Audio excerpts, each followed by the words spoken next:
Straight ahead on Valley News Live at 10, thousands of Minnesotans still in the dark as crews survey the damage left behind by a historic tornado. After losing a student to a suspected suicide, what UND is doing to protect student pilots, plus a real-life secret Santa. How one Fargo woman is making sure everyone in town has a happy holiday. Valley News Live at 10 starts right now.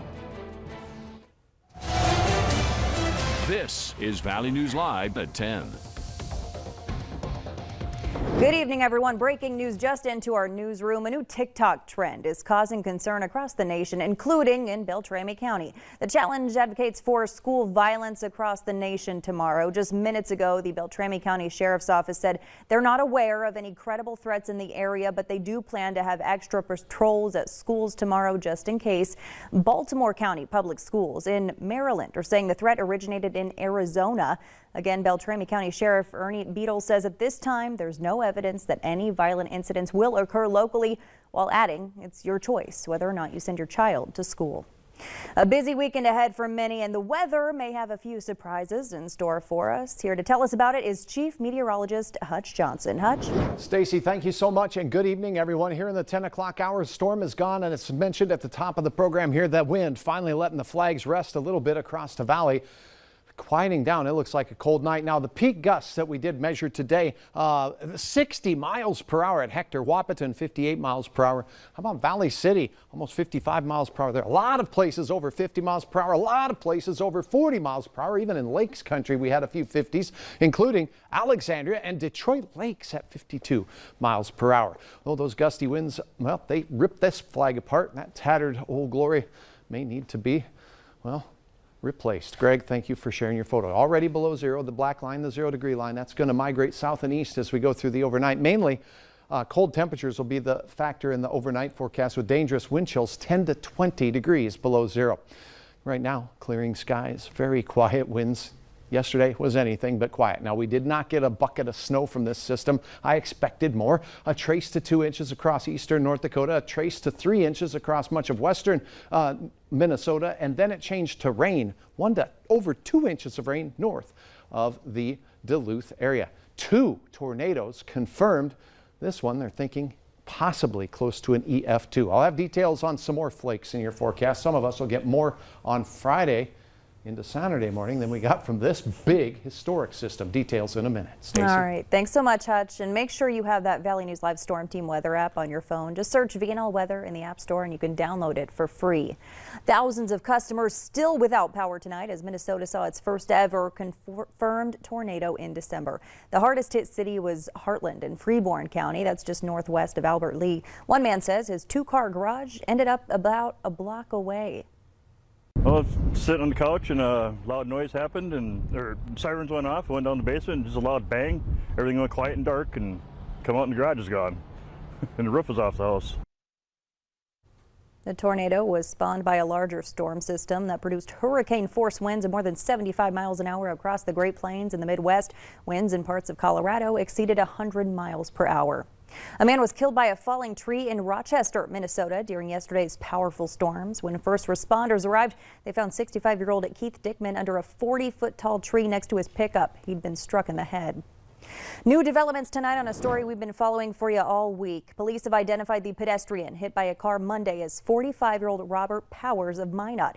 He was hit by a car near the intersection of 25th Street South and 13th Avenue in Fargo. The driver, 18-year-old Nathaniel Solomon, is cooperating in the ongoing investigation. Highway Patrol asked the public to help identify that pedestrian based on a distinctive tattoo. Tonight, they say numerous tips were received and they were able to identify Robert by his fingerprints through an FBI database. New for you tonight at 10, 2 months after the loss of a student, the University of North Dakota hosted a summit on mental health in aviation. 19-year-old John Hauser, a commercial aviation student from Chicago, died on October 18th following a plane crash near Buxton in what's believed to have been a suicide. Now UND aerospace leaders are bringing together industry experts to address pilots' mental health. The main message, it's okay to ask for help and it generally won't threaten your ability to fly. They say the hope is they can instill a culture of talking early and talking often. Hauser's parents also spoke at the summit. They've since established an endowment in Hauser's name. The man accused of robbing a Fargo convenience store pleaded guilty today in court. 26-year-old Tyler Brian Hendrickson now stands convicted of 1 count of felony robbery with a firearm for holding up the Casey's gas station off of 25th Street South last month. Court documents say a gas station clerk gave Hendrickson more than $200 after he pulled up his shirt to show employees that he had a gun. Police later determined it was a BB gun he used in that robbery. A Jamestown police officer is recovering from injuries after being assaulted while responding to a welfare check. Jamestown police were called to an apartment yesterday when a fight broke out between 29-year-old Seth Burkle and his family members. An officer intervened and says Burkle started punching him, leaving cuts and bruises on the officer's face. Burkle is now being held in jail for simple assault and assault on a peace officer. A fundraiser has been planned for this weekend for the family of the soon-to-be mother who was gunned down in North Fargo while she was at work a month ago. April Carbone, her unborn baby, and her boyfriend, Richard Pittman, were killed in that shooting. Fargo police say 35-year-old Anthony Reese was fired from Composite America the morning of the shooting and came back later in the day to get revenge. He's been charged with 3 counts of murder and faces the rest of his life in prison. The fundraiser for April will be this Sunday at the Moorhead American Legion from 11 to 3. She was 35 weeks pregnant at the time of the shooting. Sad news today out of Wadena County. Officer Ron Smith with the New York Mills Police Department has passed away after having some complications with COVID-19. Officer Smith was employed with the New York Mills Police Department, Wadena County Sheriff's Office, and the Wadena Police Department. Before his work in law enforcement, Officer Smith worked for many years as a corrections agent. His department says he had a gift for helping others when they needed it the most. Essentia Health is begging you to get vaccinated. In a post today that sparked more than 3,000 comments, they say they're heartbroken and overwhelmed. Dr. Christopher Anderson says there's been a consistently higher volume of patients lately and they're sicker than ever. He says that, combined with staffing shortages, is what's making his job so much tougher. I think it's just all those factors come together and make it a challenge. There are physical limits to how many people we can fit in this hospital. Heading into the holidays, Dr. Anderson says it's back to basics. Wash your hands, keep your distance, wear a mask, and get vaccinated against COVID-19 and the flu. Also new for you tonight at 10, a Fargo woman has been spreading holiday cheer as a secret Santa for more than a decade. And the way she picks who's on her nice list may surprise you. Valley News Team's Alex Larson sat down with her while she sent out her gifts.